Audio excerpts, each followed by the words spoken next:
Hello everyone, welcome to डीवा ड्रूवियंस। आज हम लोग पढ़ेंगे जॉब एनालिसिस के बारे में। जॉब एनालिसिस क्या होता है, उसका प्रोसेस क्या होता है और उसके कंपोनेंट्स क्या होते हैं। तो सबसे पहले हम जानते हैं जॉब एनालिसिस के बारे में। कभी भी किसी भी कंपनी में अगर कोई भी वैकेंसी निकलती है तो उस कंपनी में वो सबसे पहले ये देखते हैं कि उस पर्टिकुलर जॉब जो हमें इंसान से करवानी है उसकी एक फॉर्मल स्टडी जॉब एनालिसिस कहलाती है। जो इंसान आएगा, काम करेगा, हम पहले उस काम का एनालिसिस करते हैं जिसको हम जॉब एनालिसिस कहते हैं। तो जॉब एनालिसिस क्या होता है, एक सिंपल एक लाइन में समझो कि वो एक formal study of the job होती है। हम उसको और भी तरह से जान सकते हैं that it is a process of determining and reporting pertinent information, जो भी जरूरी नेसेसरी इंफॉर्मेशन है related to the nature of a specific job. एक जॉब का नेचर कैसा है, क्या करना है उसमें, ये तय करना कि वहां उसमें जो टास्क है, जो जॉब को कॉम्प्रोमाइज करते हैं या कंप्राइज करते हैं इन द सेंस कि वो क्या है, स्किल्स, नॉलेज और एबिलिटीज, हमें क्या चाहिए, हमें क्या खूबियां चाहिए उस जॉब को परफॉर्म करने के लिए, कितनी पढ़ाई लिखाई करी होनी चाहिए उस इंसान ने, क्या चीजें होनी चाहिए जो उसे पता होनी चाहिए, और उस पर्टिकुलर जॉब में क्या रिस्पॉन्सिबिलिटीज होनी चाहिए जो वो बंदे के अंदर हो जिसको वो जॉब करनी है।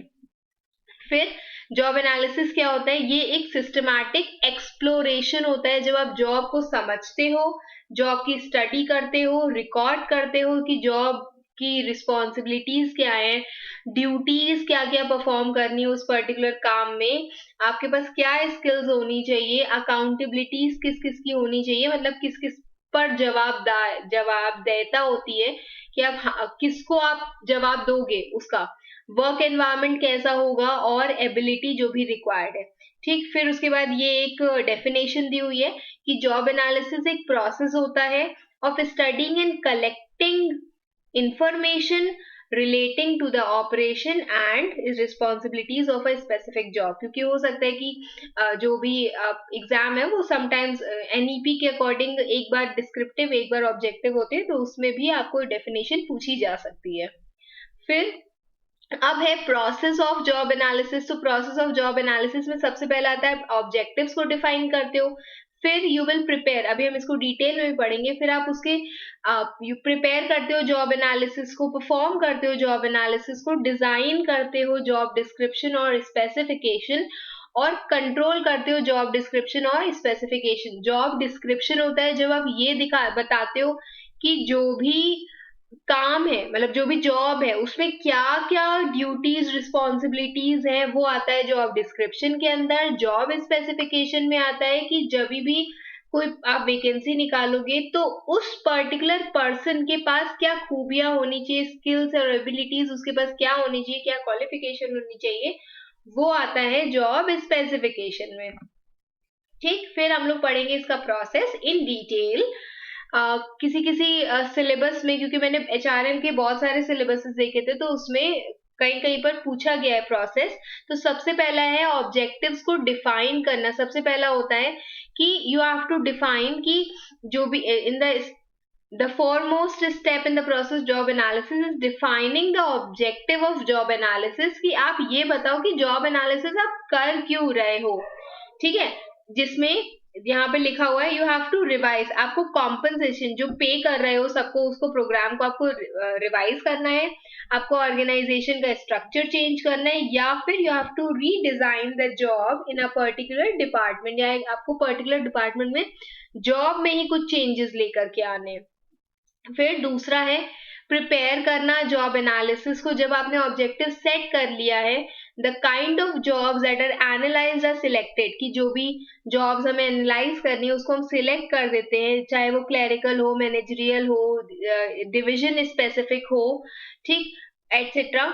फिर ऑल्सो जो भी मेंबर्स है who are included in the analysis और methods to be used are also identified, उनको भी हम डिसाइड कर लेते हैं कि भाई जॉब एनालिसिस में हमें ये काम करना है, कौन सी प्रकार की जॉब्स हैं जो हमें डिसाइड करनी है, एनालाइज करनी है। फिर उसके बाद एक्चुअल में आप परफॉर्म करते हो, जिसमें sufficient time should be allotted, कि डिटेल्स आप कलेक्ट करो कि अगर हमें स्पेसिफिक पोजीशन बना रहे हैं तो वो इंसान करेगा क्या, तो आप कुछ जॉब डिटेल्स लेते हो एम्प्लॉय से, ये जो इंफॉर्मेशन है दैट इज कलेक्टेड, ये हम लोग एक क्वेश्चनर या फिर इंटरव्यू या फिर ऑब्जर्वेशन मेथड के थ्रू कलेक्ट कर सकते हैं।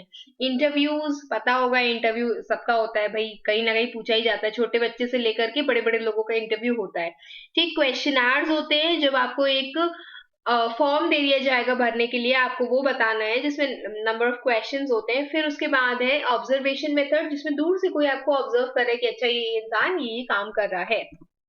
फिर designing the job description and job specification. अब यहाँ पर जो जॉब एनालिस्ट है, जो पर्सन है जॉब एनालाइज कर रहा है, वो एक ड्राफ्ट बनाता है जॉब डिस्क्रिप्शन का और स्पेसिफिकेशन का। अभी हम जॉब डिस्क्रिप्शन और स्पेसिफिकेशन जो कि कंपोनेंट्स होते हैं जॉब एनालिसिस के, इसको हम आगे फिर से पढ़ेंगे। तो इसमें बोला गया है कि आफ्टर सॉर्टिंग द इंफॉर्मेशन को सॉर्ट करने के बाद जो चेंजेस हैं वो किए जाते हैं जॉब में, और उसके बाद उनको पेपर पे लिखा जाता है। एक बार ड्राफ्ट जो है वो तैयार हो गया, डिसाइड हो गया कि जॉब क्या क्या कराएगी आपसे, वो पर्टिकुलर जॉब, और उसके लिए क्या क्या स्किल्स चाहिए, वो जब डिसाइड हो जाता है तो वो सुपरवाइजर्स, मैनेजर्स और एम्प्लॉयज को भेज दिया जाता है। फिर लास्ट में आप उस पर्टिकुलर चीज में whenever टाइमली उसको चेक करते हो एंड यू मेक चेंजेस, उसमें मॉडिफिकेशंस लेकर के आते हो in the according to the needs of the organisation. ठीक है, फिर है जॉब एनालिसिस का डेटा किस प्रकार का होता है। तो 3 main types of data is there, work activity, workers attributes और वर्क कॉन्टेक्स्ट। पहला है डेटा स्पेसिफिक जॉब में कि काम क्या होना चाहिए, what activities are suppose to be performed. दूसरा है एट्रीब्यूट्स, क्वालिटीज क्या होनी चाहिए वर्कर में।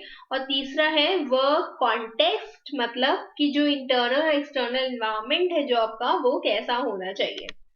फिर इसके बाद हम लोग पढ़ेंगे जो 2 मेन कंपोनेंट्स होते हैं जॉब एनालिसिस के, that is job description and job specification.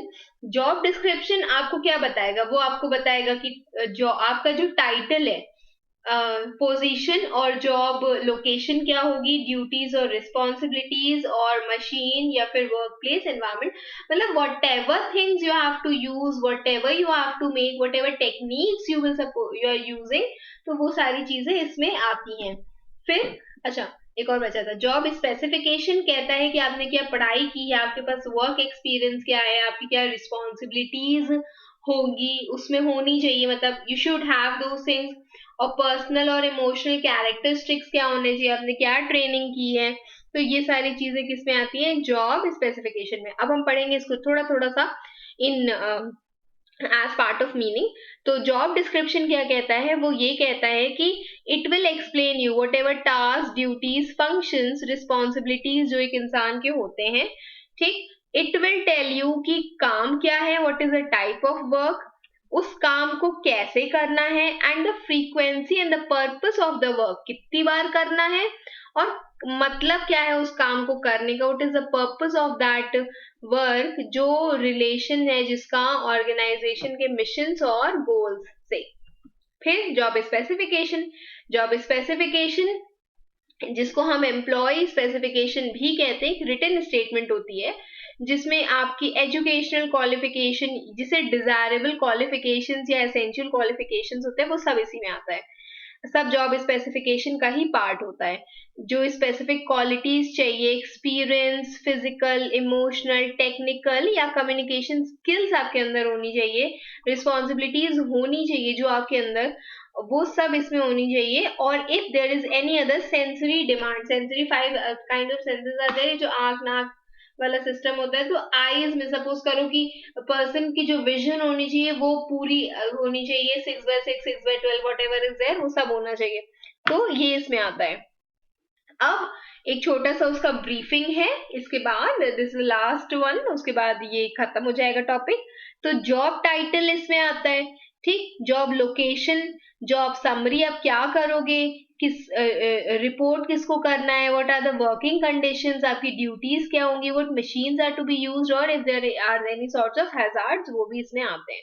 Then specifications में qualification, experience, training, skills, responsibilities, emotional characteristics and sensory demands whatever are there, वो सब इसमें होनी चाहिए.